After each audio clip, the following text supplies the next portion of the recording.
And we are on, like we always are. We're back. Oh my! Hi everyone. All right, another episode of Paranormal, and we are your hosts. I'm Rachel, and then you have As pew pew. I mean, I don't know the things. The holy, whatever they're called. I don't know. Oh my gosh! Well, it's been quite a weekend. I really don't have anything. We did our last two public events. Oh, I was like, what did we do? Settlers Village. So those went Yes. really well. They were both sold out. Some good activity. Scariest thing about the whole thing is that there's actually a forest fire, an uncontrolled forest fire, 20 minutes north of the village. Like it's right up there. Like oh no. Like you know how we like go through the stop sign and then we turn on our first left and the village is down there. If you keep driving straight for about 20 minutes, that's where it is. I know it's terrifying. Oh my gosh. You couldn't, but the thing is you couldn't smell it or see the smoke. So it was just in its early stages, but it's still uncontrolled. They're having a hard time. So yeah. Oh God. And it's a pioneer village. That's all wood. Yes. So and it's surrounded by the woods. Well, the only thing that they have going for them is, well, if something was to happen, the water tower is. I was just thinking, I'm like, they could always burst that and hope it doesn't. Yeah. But damn. Oh, that's scary. So, and there was that, and then that's pretty much it. The weekend before we were at Wildwood, as everybody has seen. And that in itself was a crazy. It's and we're still going through videos and stuff because stuff comes up all the time. It's great. And sometimes, you know, we'll send each other stuff and be like, listen, do you hear this? And in that, someone's like, yeah, but do you hear this? And it just keeps going there from there. Yeah, it's great. Exciting. The life of a paranormal investigator. Yeah, I know. And this week we're not only recording this episode, we're actually recording a second episode, which will be airing on the 25th. So that one's going to be fun. So you'll have to stay tuned for that. Secret location. Except if people tune in on Thursday, they'll probably figure out where we are. Well, yes. I forgot that this will air afterwards. Yeah, it will. But anyways. So yeah, not but anyway. Secret location. It's a day of song. This is what the heat will do to you. I always do this. Even when I'm at work, I'm like, get up off the table when you're ready. People are like, what the fuck? You're this singing massage therapist now. Exactly. Great. Oh my gosh. Anyways. I don't charge extra. you get a show too, apparently. Exactly. Oh my God. Anyways, today's topic is haunted churches and sanctuaries. And, places where it's not just the Holy Ghost. It's a real ghost. Exactly. This ghost ain't so holy. There are a lot of haunted churches surprisingly around, but not a lot of them are talked about. Oh, well, of course not. Well, and I think also a big part of it is churches sometimes are just really scary because a lot of them are really old, so they've got that like gothic style to them. But what is with confessional booths? Why are they the scariest things? I don't think I've ever seen one where literally going into a dark closet. Yes. That's scary. They all look really, really like terrifying. You are literally going into a dark closet with like a little hole where somebody is talking to you. Yes. Where some disembodied voice is like, tell me your name. Oh my gosh. Where you confess your sins and wrongdoings to a complete stranger who will then tell you how to atone for them, which is usually like 10 Hail Marys and God knows what else.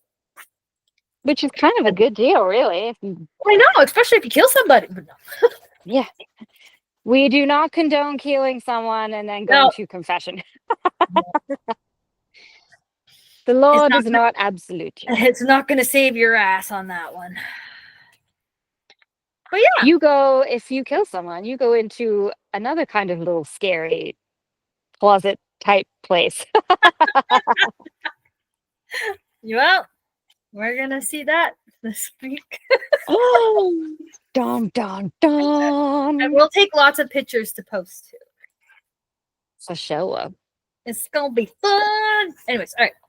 As we completely went off topic, I'm trying to find my bloody notes for this one. But anyways, I think I have it. Maybe. I don't know. Anyways, okay, first one we're going to talk about. We were just there, actually. I'm going to talk about King Christian Church. And that is located at the King Heritage and Cultural Center, which is in King City. And yeah, it's quite the little place. It's cute. There it is. Well, the outside's cute. Well, I'm talking about the whole village. Oh, yes. It's cute. This church, on the other hand, not so much. It's currently under renovation, so we weren't really allowed to do a lot of stuff in there. We got to look in and kind of get a feel for the place. Cass just looked in and stood right at the door frame and was like, "No, I don't want to be here." Yeah, which is so unlike me. I love a good church. Yeah. So nope. So the King Christian Church was originally built on Lot 31, Concession 5, which, if you don't know, is now Jane Street in King Township. The land had been purchased in 1850 from a man by the name of Thomas Ramsden. So they built the church, and over the next 80 years, the church thrived. But by 1931, the congregation had reduced, and those remaining were no longer able to maintain the building. So obviously they were much older, and they couldn't keep up with the work that would be needed to keep the church going. So on December 17th, 1931, it was sold to a man by the name of Elwood Baradell, and he would change the church into the Emmanuel Baptist Church. So it's still a church. Okay. So when this happened, there was an addition of a platform and an altar at the front, and then pews and an organ were added.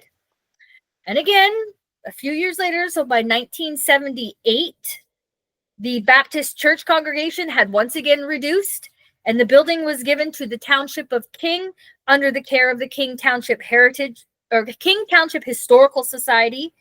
And that was on the request of the last congregate, so the last person to be a part of this church. And her name was Edna Little. Yeah. That's pretty much all I have about the church.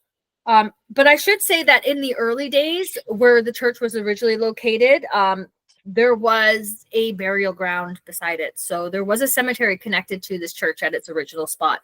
Church was moved to King Township, the museum there. It was moved there under much duress, we should say.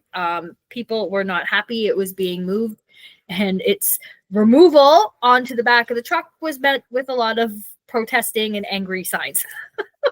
People didn't want to move. They wanted it to stay where it was. But it did move, and it was put in its current spot. And yeah. It's just, I don't like, but the alternative was that it would have been probably knocked down or gone to ruins. It probably would have been knocked down for townhomes, condos, or whatever. Yeah. But gosh knows what was moved with it. And seriously, what happened with the cemetery? The cemetery, I don't know. I think it might still be there. I should look that up. I don't know. Interesting. Yeah, like I don't have anything. What do I have? Yeah, just in the early days, the burial ground was to the west of the church. So yeah, but interesting indeed. God knows what was brought with it, because it's not a happy place anymore. Nope.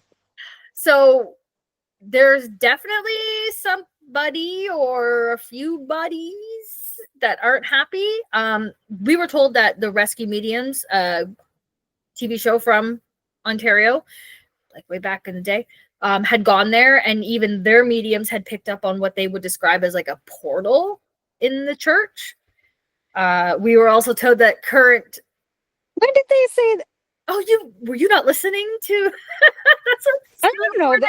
I thought we were the first people that had gone there and done anything. No, Oh, not that's there. exciting. Yeah. Wow. So there's a whole episode. I will. You know what? Maybe I'll find it and I'll post it with this. Yeah. But yeah, and current construction workers, the ones that are doing the renovations right now, they literally also said this is a portal. Like they don't even want to be there. Like they're hearing things while they work, and I don't know. Yeah, I don't know. They keep telling the staff there that it's a portal. It's a portal. It's a portal. How interesting. Yeah. I do remember them talking about the construction workers, and they were like, these are like burly men. And they're like, I don't want to go in there. Yeah, they're not. Yeah. I don't blame them at all. Don't blame them at all. Definitely a weird place. And yeah. So yeah, that's the King Christian Church / Emmanuel Baptist Church.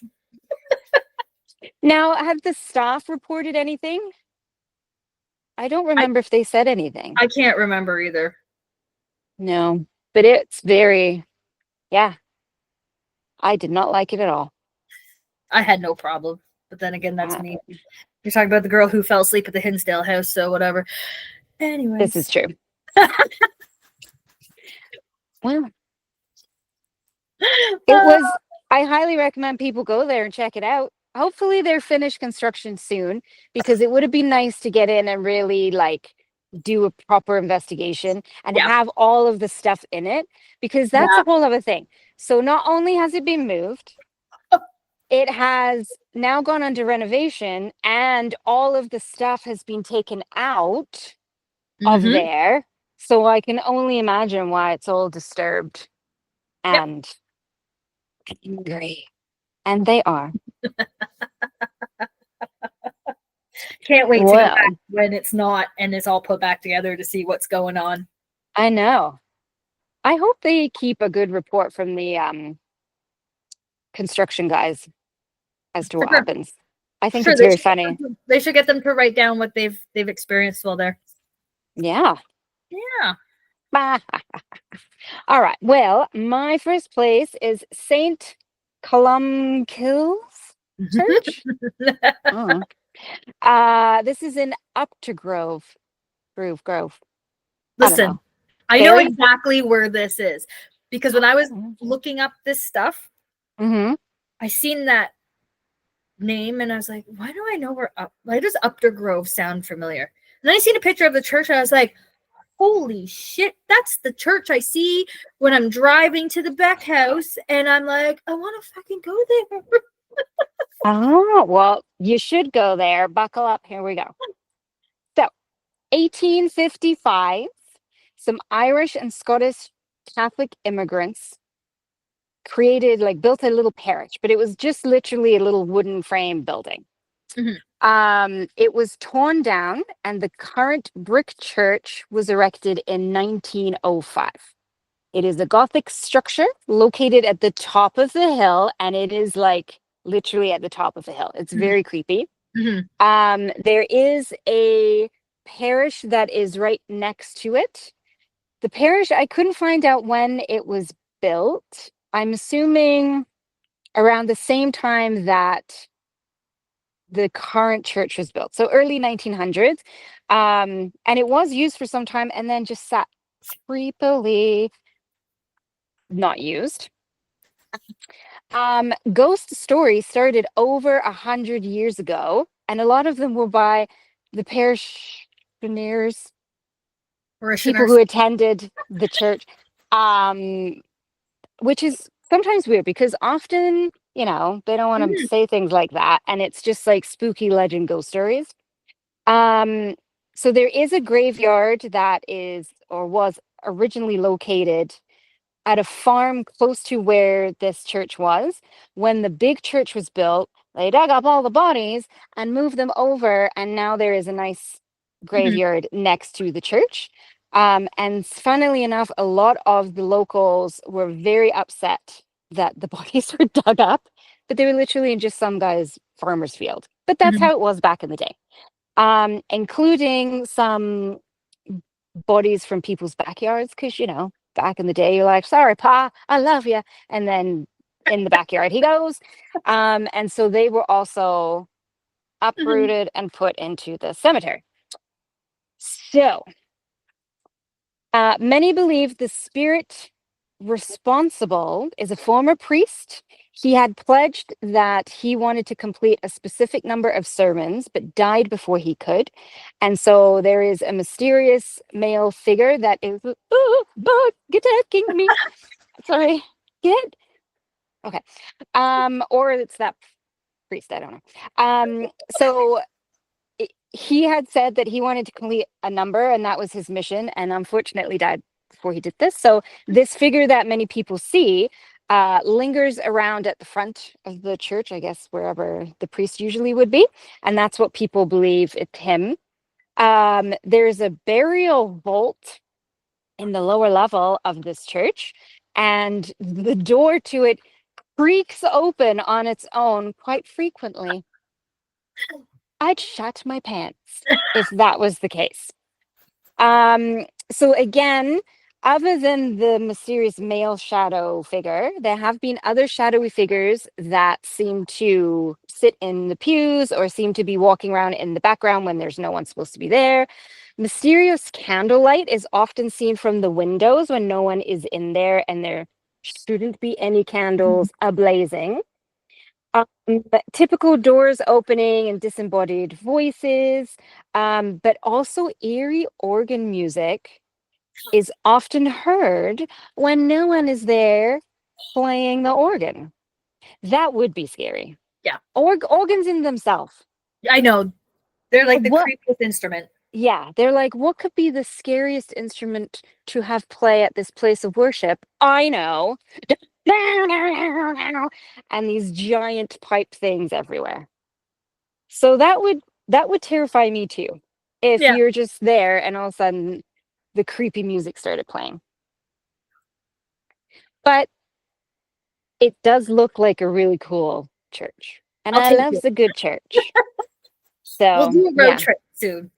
Yeah, well, if I ever get to this freaking mysterious Beck house, then we'll stop there on the way and we'll check out all of it. Sounds good because it's gonna probably happen. Yes, it better freaking happen. I'm Just like the us only trying. one who hasn't gone to this freaking house. Oh no, Kathy hasn't been. No, you and Or has Kathy. she? Okay, me and Kathy. No. Sweet.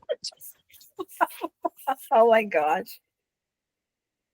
Oh man. Gotta love churches. Anyways. Yeah. So next one on my list is one that we have also been to many times and will be going to on September 27th with the public. Anyways, it is Oh, the yes. oh, did you forget or something? No, I was like, what are you talking about? Oh, Yes. a Head Memorial Church, which is actually located at the Scugog Shores Museum Village in Port Perry. Dun, dun, dun.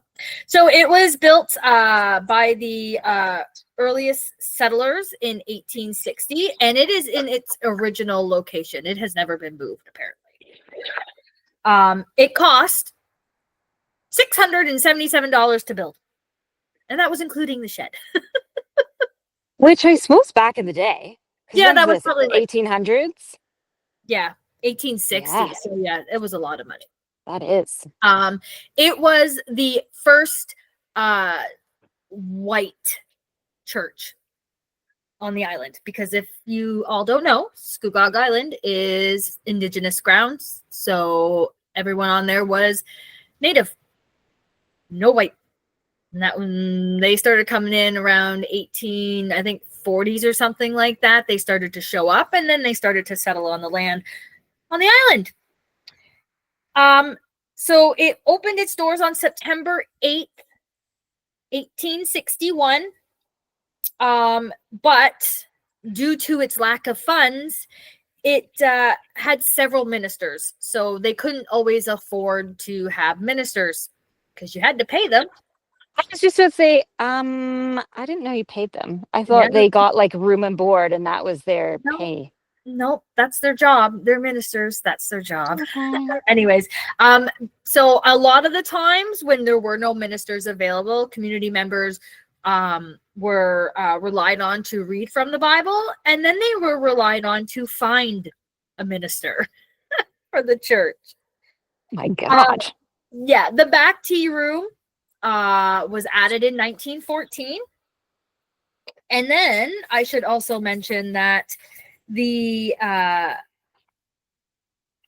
adjoining cemetery is also part of it. So you've got Head Memorial Cemetery as well.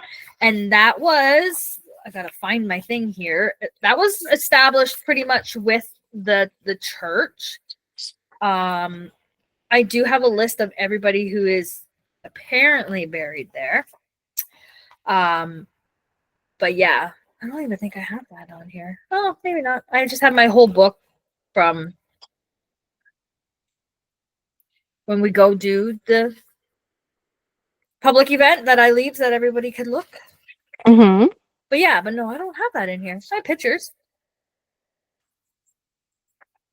But yeah, but anyways, so that's just pretty much the church. The church just served the island. And then eventually it would become part of the Scugog Shores Museum Village. And you can still use the church today for receptions. They use it for weddings. It is still very much usable. But yeah, so that is just a little basic of that. History of that. There's not really much more history other than that. However, it's currently home to a few interesting paranormal experiences. So there is the front of the church, like where it would face like the road, a little inlet room, and that is what's known as the weeping room, which is where the bodies of the deceased would be laid out like in a wake type format. And that's where obviously people would go and they would say their goodbyes and cry. They still hear disembodied weeping from that room. So that's a little creepy. Yeah. We also have had an experience with someone who refers to themselves as a reverend. So I'm going to assume it's a reverend or a minister of some sort. And yeah, they are very prominent some days in there. And they also don't like it when you stand up at the pulpit and preach, especially if you're a lady, because you ain't supposed to be up there. Oh. So, we did have a member from the Paranormal Seekers. They ended up going and they ended up talking up there and asking the Reverend a lot of questions. And the Reverend didn't like it. So the Reverend kind of followed them home to give them a piece of his mind. However, it turned out to be somewhat decent because now he just pops in every now and then to say hi. Amazing. He's not that much of a jerk. So don't ask me who he is. We still haven't figured it out. That's been how many years now? But yeah. So that's another little. I don't know that I've ever really felt much in there. They used to have a creepy one of those really old wheelchairs in the weeping room. Yeah. And I know, so this was when I was just riffraff and was part of the public event. I wasn't even a team member then. And I took pictures of that, and every picture is like, it's got like a weird streak of something. Like, in all honesty, I just think it was low lighting. I don't know that it was really paranormal. But it was a weird chair just to have randomly sitting there. When we've been back, that chair's not there. Because I was like, oh, what about the wheelchair? And I don't know if it was you I asked or someone else, and they're like, what wheelchair? And I'm like, there was a wheelchair here. It might have been me, because even now I'm thinking, wait a second, what wheelchair? Yeah. All right. I will try and find the pictures, because I don't like those old creepy like wooden wheelchairs that are like big chairs. And So I'll try and find it. And then the organ at the front is beautiful, but creepy Mhm. as F. Mhm. It's It's very great. I love strange. it. Yeah. But like, hey, you want to join us? September 27th. Yeah, I Doing a highly public right recommend. there. That's a good one because there's a couple of buildings where we're like, oh my God. Great. I love it. Yeah. Sweet. I'm actually excited to go back to that. I like doing that one Mhm. because it's down the street from me, but also because it's fun. Yeah. All right. My next place is the Cambridge Street United Church in Lindsay. So this actually isn't that far from me, maybe 30 minutes. So in 1841, a small building was first erected at the corner of William and Wellington Street. By 1852, the congregation had grown so big, they needed to build a larger building. So they built a larger one. In 1869, a larger site was purchased because they were just growing. I don't know what they were doing, but everyone was going to this church. It Well, I can sounded tell you like you and Lindsay when they're born. that's true. There's nothing else to do. So Yep. they bought a larger site at the corner of Bond and Cambridge Street. In 1871, the basis of the current church was built. In 1886, the church that stands there now was pretty much built. They started extending it. So 3 of the side walls were extended. They extended another building to create a gallery, and then a large pipe organ was installed. By 1925, the church that is still there today was built as it is in completion. And it took just over a year and a half for them to build it. In 1929/30-ish, school rooms were built. And in 1958, a large hall was built for community events. So damn, over the course of 100 years, over 100 years, it grew and grew and grew and grew and grew and grew to the big church that it is now. Now, I couldn't find an exact date for this, but in publications in the 1970s, numerous people started reporting a man. He was in a nice suit with a hat.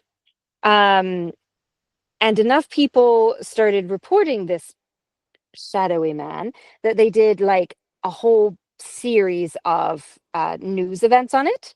They think that it was a workman who fell off a scaffolding while he was painting the ceiling. So that is a documented death that happened in the Mhm. church.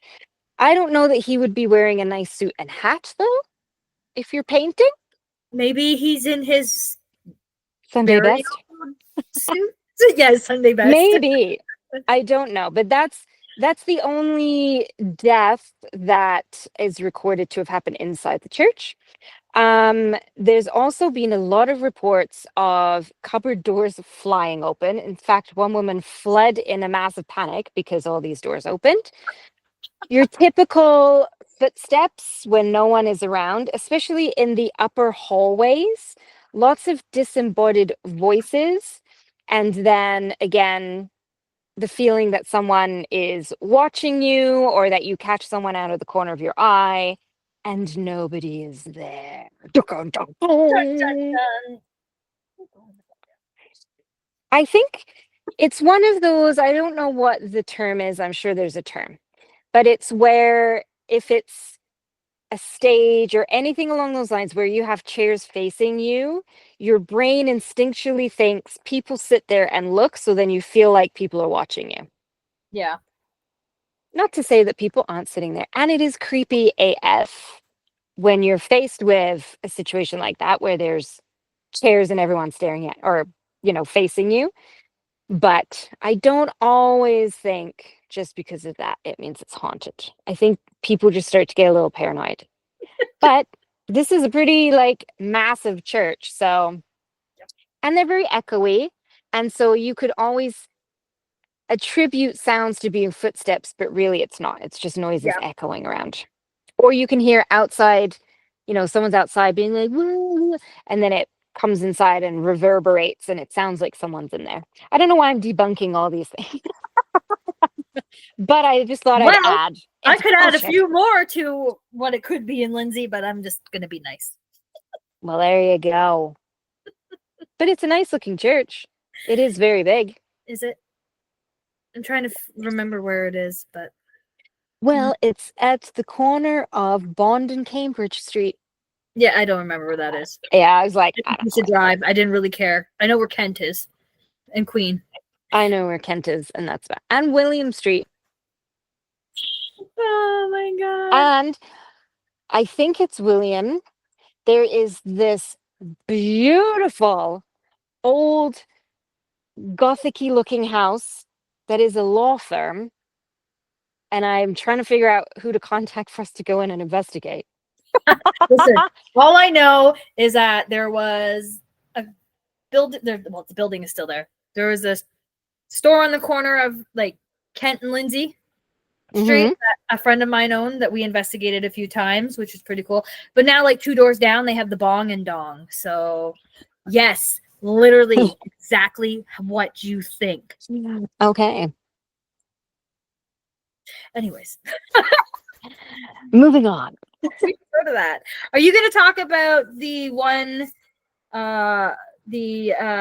What's one am I looking here?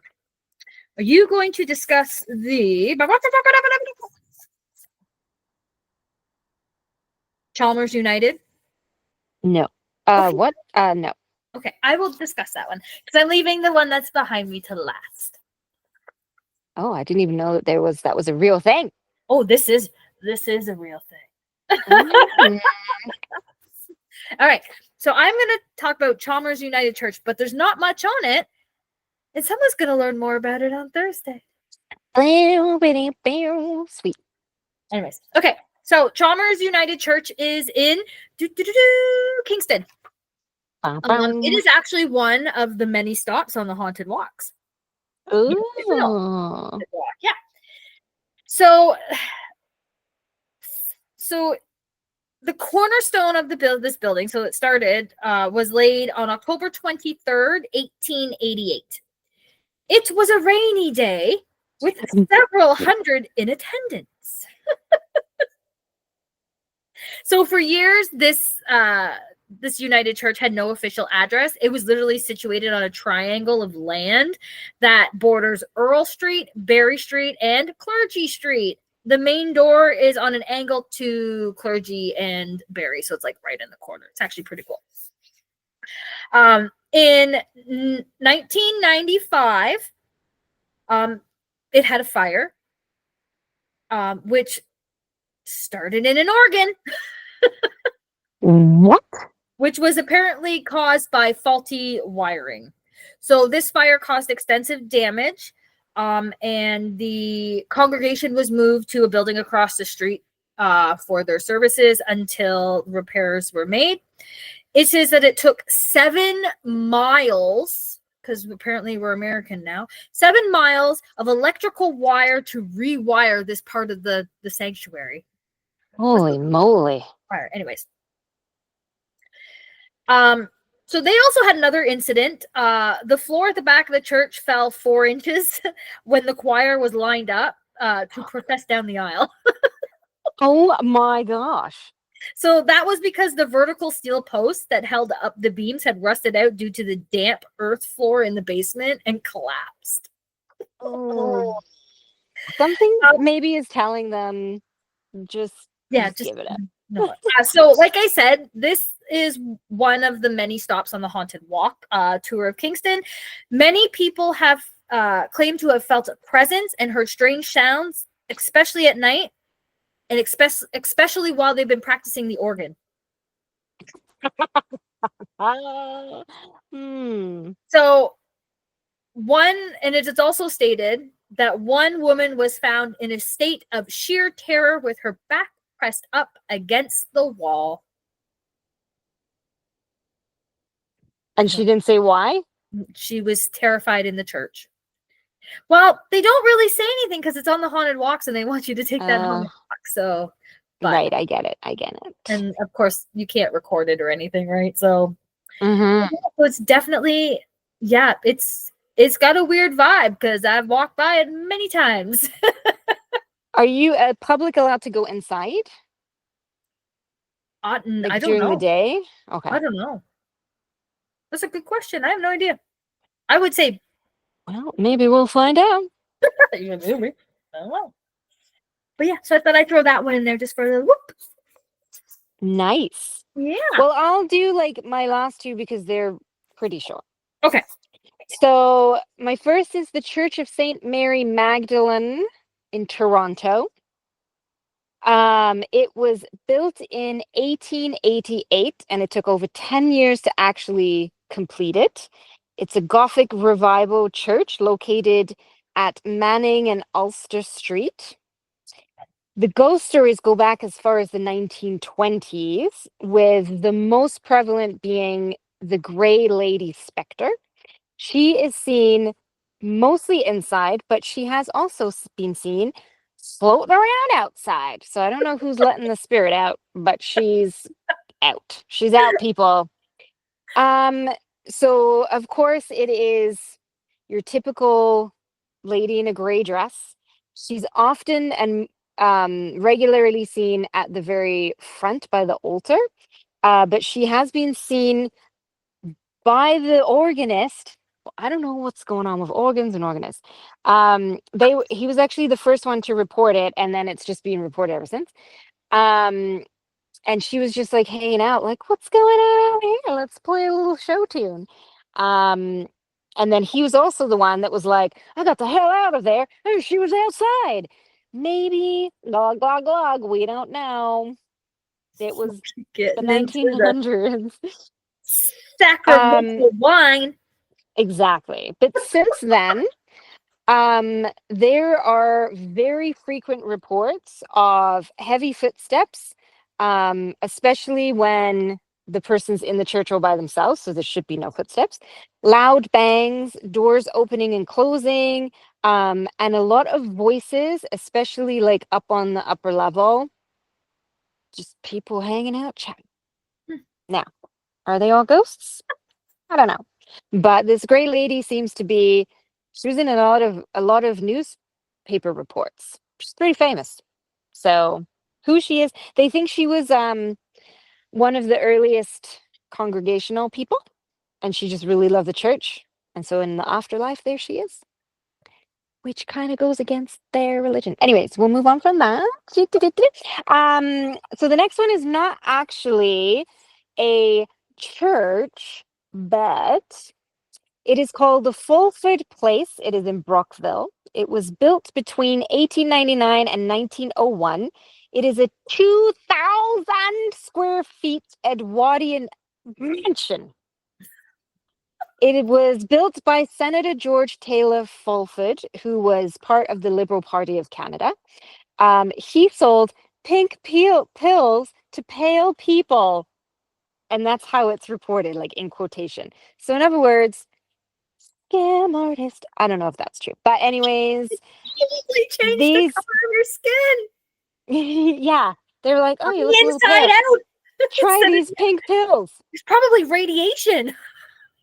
It could well be. It probably It was was. it was probably just Pepto-Bismol. So an Italianate style gardens that have fountains, there's statues, there's stone walls, there's gates. It looks amazing. Um Now, his wife, her name was Mary. This is where it gets cool. She was a spiritualist. And so she would often hold seances in the mansion, and she would invite a lot of people. And there was one guy who I neglected to write down his name, who was a fairly famous person. She invited him because back in like the early 1900s, people were really big on seances and shit and contacting the dead. And he had been trying to contact a loved one for a long time, and she convinced him to go there. It doesn't say that it was super successful, but he went numerous times. So people, since it has been donated to My light the just on went out. Keep talking. Dun, dun, dun. Since it's been donated to the Ontario Heritage Trust, which was in 1987, people have reported seeing a ball of light floating down the hallways, books flying off shelves, disembodied voices, and the apparition of a female who they believe to be Mary, who has come back to continue her spiritual work. I know. That's So nice. I think we should contact them and go and do a ghost hunt because I just want to go see this place. It's I have beautiful. cried numerous times. Well, F you, Fulford Place, unless you're going to let us go. And then thank you. Artie, nobody wants to see you. That's a dog it who's asking to go outside. was just her like No, weird. her little mouth. Ah, Yes. demon. No, Disembodied mouth. acting like a demon right now. Anyways, well, last but not least on this lovely list of haunted churches is this one behind me. This one. Before it disappears. It looks like a barn. Yeah, it's It does. morphing. It seriously looks like a barn, but it's not. Oh. It's really cool on the inside, not gonna lie. I've been there. It's lovely. So that, my friends, is Hay Bay Church.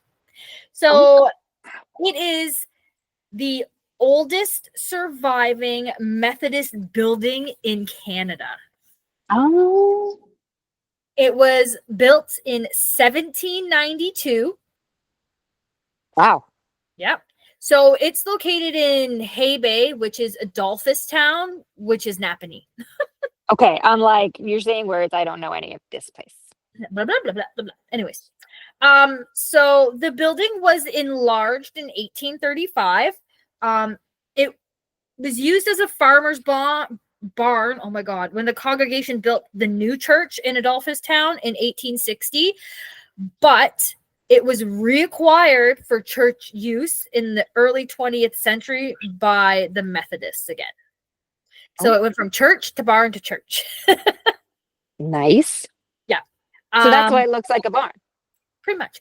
In 1957, the church was officially recognized as an Ontario historic site.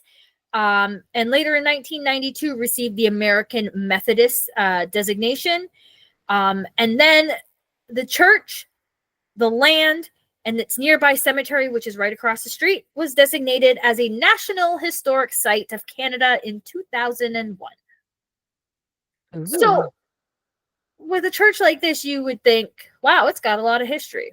Well, it's right on the water, too. Like, it's literally like the back of it is like maybe 20 feet from the water. Oh my gosh. However, that water is not a nice place because there was what they called the Great Drowning on Sunday, August 29th, 1897. And this is directly related to the church. Oh. Okay, so I'm going to tell you the story here. So there was a quarterly meeting that was being held at the church. And usually what that means was that when these quarterly meetings were held, a number of zealous people from the society and the county would all come out and they would pray and sing and all whatever, get together. And these guys were coming from all over the area. So you had parts of North Fredericksburg, you had Adolphustown, and all that. But those ones who lived in those areas would cross Hay Bay in small boats because it was quicker than going all the way around. Right. So there was a man by the name of Bernard Cole, and he and his family lived across the bay from the church, like across. He owned a pretty large skiff, which was pretty rare at the time, which is a boat, a skiff. It's a big boat. And because usually at that time, the usual form of transportation over the water were old log canoes. Remember, we're talking Nice. the late 1800s. Now, that morning, more people assembled to cross at his location than it was safe for even his large boat to carry. So keep that in mind. Okay. So the morning was calm. It was beautiful. They say there was scarcely a ripple on the water of the bay. So the water was calm. It was flat. It was great. There were 18 who wanted to cross, and they all kind of jumped into a boat. 18 people in a boat. Okay. With the exception of Bernard Cole and his wife, they were all young. So we are talking, I believe it was like 21 and under. That's Okay. how. Okay. They were all members of the church, and most of them were recent converts. So they had recently converted over to Methodism. Everything was going smoothly and pleasantly at first. The young people had been singing hymn after hymn among the popular revival hymns of those days. So they were just having a grand old time, singing away. Little did they know. All right. Well, halfway over, it was found that the boat was leaking. Oh, shit. Yeah. And due to this, it was getting lower and lower and lower in the water. Well, they forgot the bailing dish. Oh my God. Who was Athol? You were in charge of that. And the men at the oars began to pull with all their strength, seeing the danger that thus threatened them. So they knew they were in trouble, and they tried to paddle faster. Finally, it occurred to one of the men to use his hat, but by that time, the water was pouring in too fast. Oh, no. Okay, so they're about 40 rods from shore, so whatever that is. They're not that far from shore. Like, they're clearly visible. Peter German was one of the young men that was on the board. He was said by everyone else that he was a good swimmer, and he figured he'd just jump off, right? It's August. The water's warm. He'd just jump off the boat and swim to the shore, thus lightening the load. Thanks, one person. I'm joking. I'm drowning on my own spit. No. In doing so, when he jumped off the boat, he stepped on the ledge and tipped the boat so that more water poured in. Oh my gosh. Right? Well, this pretty much terrified all of the young women that were in the boat. So they all leaned to the other for side. Goodness sakes. Pretty much they upset the boat. They pretty much almost turned it over. Sadly, none of those women could swim.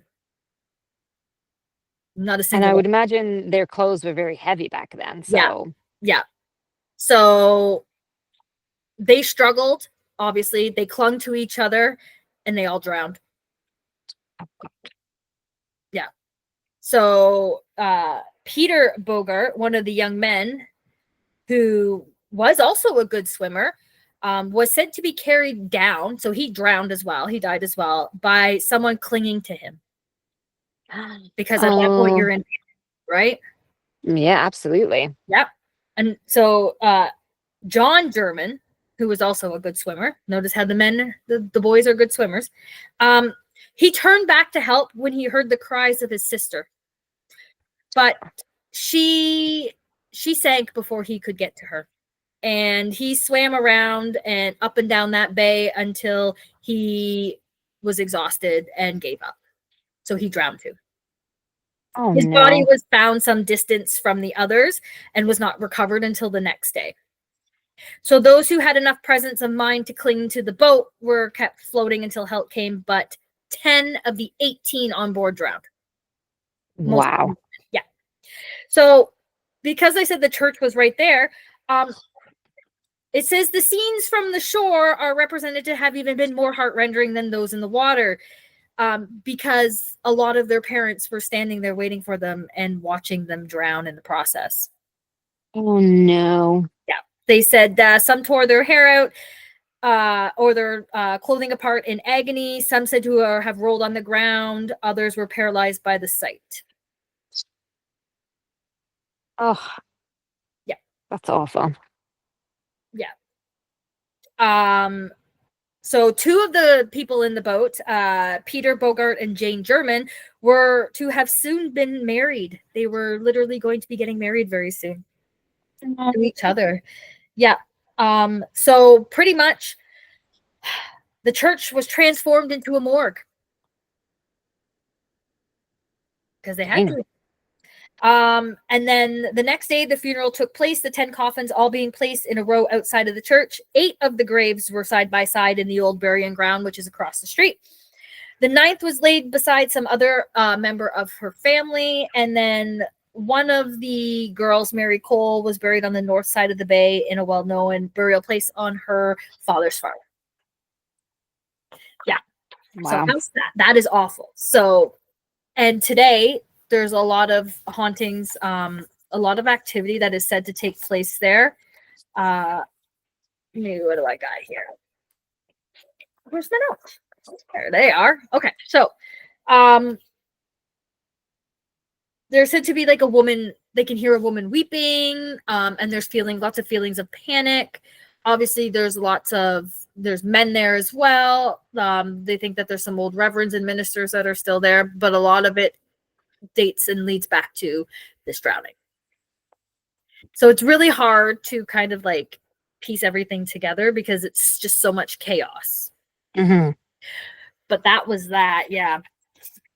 And so, does it look like behind you It still looks building? like this. It still looks like this, except there's trees, obviously, and it's grass. And I think I have I'll post what it looks like today on our book, but yeah, on our Instagram. But yeah, it looks just like that. Now the inside is like absolutely amazing. It's 2 floors, right? So it is absolutely beautiful. If you have a chance to visit it, I say go visit it because it's a piece of history that like is it just by itself? Like, yeah. Is there other stuff around it? There's it's little cemeteries across the street, and you can see the graves of those who drowned. And there is, I think, a little house beside it, and a few more houses down like the road. Obviously, it's been built up in the time, not like subdivision, but like country living. So, yeah. And is the water still like? It's right there. Oh, it's literally like I said, 20 feet maybe. And I don't know, I'm not even. Maybe 50 feet from the back of the building. Yeah. Wow. It's amazing, but it's got to pass, man. It's haunted. I'll tell you, it's haunted. Waiting. I know. But yeah. But anyways, if you have been to any of these locations and have an experience, or maybe you've been to one that we haven't even talked about, because there are plenty of them out there, email us and let us know. So you can paranormalpodcast@gmail.com. So PAREHNORMAL podcast@gmail.com. Now you can post us on Instagram, Twitter. Why the heck did I say Twitter? Instagram, Facebook. I don't even use that. No, because not at all. It's crap. Anyways, yeah, it's not even called that anymore, is it? X. It's called X. Yeah, because it's an X. Yeah, TikTok. That's probably what I meant to say. Listen, I'm coming off of my vacation days. I have to go back to work tomorrow for 2 days. Womp womp. I know. But yeah, but yeah, the next time you see us, yeah, we'll be live and on location. Yeah, for that one. Exciting. Yeah. Exciting. Oh my gosh. But yeah, let us know what haunted churches you've been to, whether they are in Ontario or another province or even the States or maybe somewhere else in the world. We like them. We like ghost stories. I love them, especially if we can go to them. Yeah. Oh, man. But anyways, have a great week. Stay hydrated. Spooky. Yeah, stay smoking. Yeah. Listen, don't spontaneously combust anybody. Yeah. Not near an organ. That's for sure. Yeah. Or near a pioneer village. Oh my gosh. It's scary. Hey, like I said, we're under an extreme fire ban here, and I live in a city. Yeah. It's like you don't even want to fart out there. Like, gosh. Nope. None of you had Taco Bell or anything. Good Lord. or Or McDonald's. gas for the station States. burrito. Yes. Chat GPT. Oh my Classic gosh. stories. Yes. We'll have more for you on Yes. Thursday. All right, everybody, have a great week. Bye.